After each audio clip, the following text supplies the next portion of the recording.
Another Super Bowl is in the books, and it was a good one as the Kansas City Chiefs defeat the San Francisco 49ers in a dramatic overtime finish in Sin City. Good evening, and thank you so much for joining us. I'm Carlo Cicchetto. I'm Marcella Lee. This was the first ever Super Bowl played in Las Vegas, and it was definitely one to remember. The game started on a bit of a slow note, kind of a snoozer, but then quickly picked up in the second half, with Kansas City ultimately coming out on top. We're going to have a live report from Las Vegas in just a moment, but we start off with CBS 8's John Howard, who has some highlights from tonight's big game. John, this one got tense. Oh, it did. It got tense. It really did. You know, when the teams combined for 5 consecutive punts in the third quarter, I was starting to think this is putting us to sleep. But it was a frenetic finish, and I think will go down as a great Super Bowl game. Yeah. Let's go ahead and start the highlights with a guy who played his high school ball here in San Diego. In Las Vegas, number 54 there for the Niners, Fred Warner, a graduate of Mission Hills High School, playing in his second Super Bowl for San Francisco. He gets a tackle for a loss there, and Isaiah Pacheco. Warner led the Niners with 13 tackles. Some drama. Travis Kelce bumps Coach Andy Reid, upset he wasn't on the field for a play. Late second quarter, the Niners run some trickery. Brock Purdy to Deebo Samuel, back to Christian McCaffrey. 30 touches and 160 combined yards for Christian. 10-0 Niners. After 4 punts in the third quarter, the Chiefs kick again, but to the right of your screen, the ball hits the foot of a Niner. Ray McLeod can't come up with it, and the Chiefs recover. And on the very next play, from the 16-yard line, Mahomes hits Marquez Valdez-Scantling. The Chiefs have the lead for the first time in the game. Mahomes 333 yards passing. Next possession, Brock Purdy fires to Juwan Jennings. Great second effort to find the end zone. Niners back on top. Extra point will give them a 4-point lead, but the kick is blocked. And while you enjoy the Taylor Swift cutaway here, I'll let you know the teams combined for 3 field goals late to force overtime. And NOT, the Niners kick a field goal after a long drive. That gives them the lead. The Chiefs also go on a long drive, highlighted by Mahomes' run up the middle, 19 yards. Mahomes will be named Super Bowl MVP for the 3rd time. That play sets up Mahomes to Mecole Hardman. The Chiefs win back-to-back Super Bowls and their 3rd Super Bowl in 5 years. So really a great game. And that last cutaway of Taylor was awful because all the people were around her. And we couldn't see her. We couldn't see her. Let's bring in Marcus Greaves and Jake Garriani now. They were in Las Vegas for tonight's game. And Jake and Marcus, I'm wondering, did you guys feel the game lived up to expectations? Oh, yeah. I feel it lived up to expectations by a lot, right? I mean, this thing had it all, John, from fans running onto the field to Taylor Swift chugging beers on the Jumbotron, Usher blowing the roof off at halftime, record-setting field goals, and, of course, just the second overtime in Super Bowl history, Marcus. Yeah, and I'm going to tell you this. After watching Usher's halftime performance, I feel like I got in the wrong career because, man, I would have loved to be an R&B artist. I've heard you sing. It's okay, I know. But, you know, let's get some confessions. Speaking of Usher, it's about time that we confess that Patrick Mahomes is a top 3 quarterback of all time. There's something just about him. He always finds a way to get the job done, no matter what it is. Even if we doubt him, everybody else doubts him, the opposite team down. Even if he doubts himself for a moment, he finds a way to get the job done. He is now just one of 3 players to not only win 3 Super Bowls, but 2 MVPs. The other 2, Tom Brady, Joe Montana.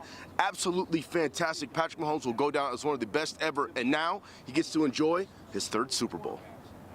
I'm going to celebrate tonight. I'm going to celebrate at the parade, and then I'm going to do whatever I can to be back in this game next year and trying to go for that 3-peat. So it's an ongoing thing in the NFL. I think Tom said it best, is once you win that championship and you have those parades and you get those rings, you're not the champ anymore. You have to come back with that same mentality, and I learned from guys like that that have been the greatest of all time at the top of the level. Man, just an absolute animal. A great leader, and he just has that it factor that no matter what it is, you can never doubt him. And I know Carlos sitting back there, and he's laughing because I've doubted him plenty of times. But a fantastic performance, one of the best ever, Jake. Winning one is hard. Yes. Winning back-to-back, nearly impossible. The first time it's been done since 03-04, the Kansas City Chiefs, now the back-to-back champions. The reason it's nearly impossible, you got a target on your back all year long. You got a target on your back through the playoffs, something this team knew and something Travis Kelce knew. To have the doubters, to have the road that we went through, man, it meant everything to even get to this point. But to find a way through adversity yet again for 4 quarters, 5 quarters, man, I couldn't be more proud of the guys, and it's such an honor to be on this team and in this organization, man.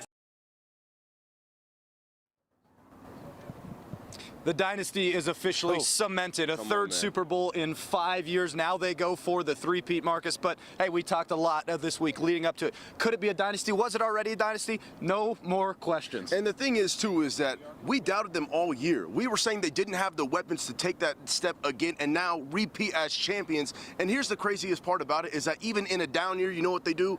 They win the Super Bowl. I mean, that is about as picture perfect of a dynasty as you could even imagine, my man. Yep. Absolutely. John Howard, we're going to go ahead and send it back to you. Marcus Screeves, Jake Ariani from Allegiant Stadium. Kansas City Chiefs back-to-back Super Bowl champions. Excellent job as always. I think what's interesting, it is officially now a dynasty. Oh, yes. Yet last year and this year they were underdogs going into the Super Bowl, and it just really makes a nice track record on how they've proven themselves. Pat Mahomes, third MVP, and he's only 28. Marcella, how old was Tom Brady when he won his last Super Bowl? His last one, 43. So, yeah. So he still has. So Mahomes has a minute or two to catch up. Yes, I think he wants to hold that title by himself. Or even 15 years to catch up. Yeah. It's amazing. It's impressive. It's amazing stuff. Yeah, Thanks, they are Sean. no longer the underdog. Check it with you again later. All right, meantime, fans, they packed bars all over the county to watch the big game today, but one group of fans is celebrating tonight while the other is dealing with some heartbreak. CBS 8's Esmeralda Perez is standing by with a look at how 49er fans are coping tonight. We start out with CBS 8's Ariana Cohen with how Chiefs fans are feeling about back-to-back Super Bowl wins. Ariana. Overtime and down to the last few seconds, fans felt every emotion during this game. You could feel the energy and excitement here at one of the most popular Kansas City bars in San Diego. Coming away, check out earlier how I met the most devoted Kansas City Chiefs fans in San Diego. Kansas City Chiefs win their 4th Super Bowl. From the Rooftop Cinema in Seaport Village to Kansas City BBQ downtown and home and away in Old Town. Hundreds of Chiefs fans painted the town red. This is like being at home. This is like being at KC. We met up with a former NFL Chiefs cheerleader. Once a cheerleader, always a cheerleader. Yay! My Chiefs won! And a devoted Chiefs fan who collects Super Bowl trophies. I almost love the Chiefs more than life itself. Even fans who inked themselves up to support their team. And who can forget the Swifties? They are beyond thrilled. In America's finest city, the Chiefs feel right at home in San Diego. Hundreds of Chiefs fans are continuing the celebration tonight. I'm included. I was born in Kansas City. That's my connection. Let's go, Chiefs. We'll send things over to Esmeralda to see how the 49ers fans are coping.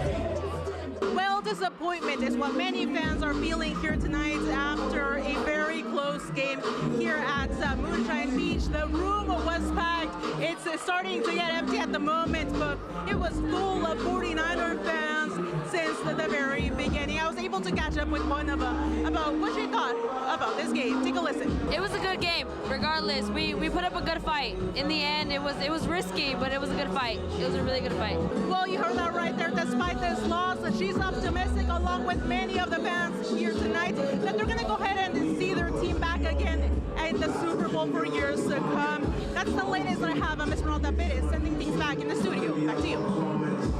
All right, and it wasn't only the Super Bowl going on today. There was other very big news. The Beehive is buzzing, feeling like they are the real winners tonight. That is because Queen Bee just dropped new music and teased the long-awaited Act 2 of her 2022 Renaissance album. And as many fans have speculated, it does appear to have a country-leaning theme. Beyonce released this video online just hours ago, teasing that Act 2 will be released next month on March 29th. Mark your calendars. The 2 new songs titled Texas Hold'em and 16 Carriages are already available right now on streaming platforms if you'd like.